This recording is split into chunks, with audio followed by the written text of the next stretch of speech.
শেরপুরের বন্যা পরিস্থিতি জানাতে যুক্ত হচ্ছেন সহকর্মী শাকিল মুরাদ।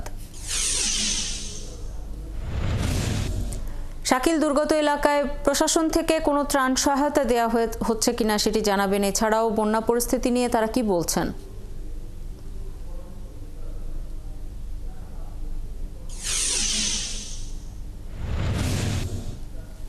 আমি আপনাকে জানিয়ে রাখি যে আমি একটু আগে জেলা প্রশাসকের সঙ্গে কথা বলেছি। জেলা প্রশাসক আমাকে জানিয়েছে এখন পর্যন্ত শেরপুরের নদ নদীর পানি আসলে বিপদসীমার নিচ দিয়ে প্রবাহিত হচ্ছে। পাশাপাশি শেরপুরের যে সৃষ্ট বন্যা, এর মধ্যে শ্রীবর্দী, ঝিনাইগাতি ও নালিতাবাড়ী, এ থেকে উজানের পানি আসলে নামতে শুরু করেছে।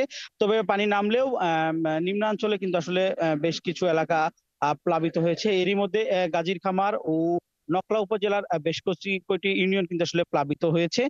এই পানি এখানে পানিবন্দী অবস্থায় রয়েছে আসলে বহু মানুষ। পানিবন্দীদের শুকনো খাবার ও বিশুদ্ধ পানি দিচ্ছেন সেনাবাহিনী, বাংলাদেশ সেনাবাহিনী, বিজিবি ও স্বেচ্ছাসেবী সংগঠন থেকে।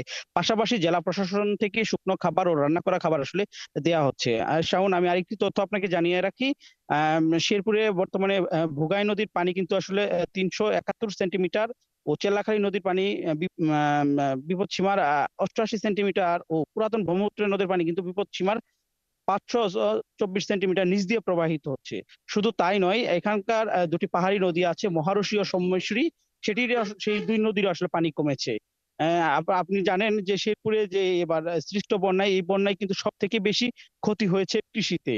আমরা কৃষি বিভাগের সঙ্গে কথা বলেছি। কৃষি বিভাগ আমাদেরকে জানিয়েছে যে এবারে বন্যায় জেলায় রূপা আমন সবজি ও আদা চাষে প্রায় 32,157 হেক্টর জমির আবাদ ক্ষতি হয়েছে। মূলত শেরপুর জেলায় এবার লক্ষ্যমাত্রা ছিল প্রায় 2,89,086 টন, কিন্তু এরই মধ্যে ক্ষতি হয়ে গেছে 1,61,910 টন। কৃষি বিভাগের উপপরিচালক ডক্টর সুকল্প দাসের সঙ্গে আমরা কথা বলেছি। তিনি আসলে জানিয়েছে যে প্রায় 500 কোটি টাকার মতো আসলে ক্ষতি হয়েছে। এছাড়া মৎস্য বিভাগের সঙ্গে আমরা কথা বলেছি। মৎস্য বিভাগ আমাদেরকে জানিয়েছে যে জেলায় সৃষ্ট বন্যায় 7,300 পুকুরে মাছ কিন্তু ভেসে গেছে। এতে ক্ষতি হয়েছে প্রায় 70 কোটি টাকা। ক্ষতি পুষিয়ে নিতে কিন্তু আসলে সংশ্লিষ্টরা ঊর্ধ্বতন কর্তৃপক্ষের কাছে চিঠি লিখবেন যেন সরকারি তাদেরকে সহযোগিতা করা হয়। শাওন, এই ছিল আমার কাছে শেরপুর থেকে সর্বশেষ খবর। রাখতে থাকুন, নিশ্চয়ই আরো তথ্যের জন্য আপনার কাছে পরবর্তীতে ফিরবো আবারও। আমাদের সাথে যুক্ত হয়েছিলেন সহকর্মী শাকিল মুরাদ।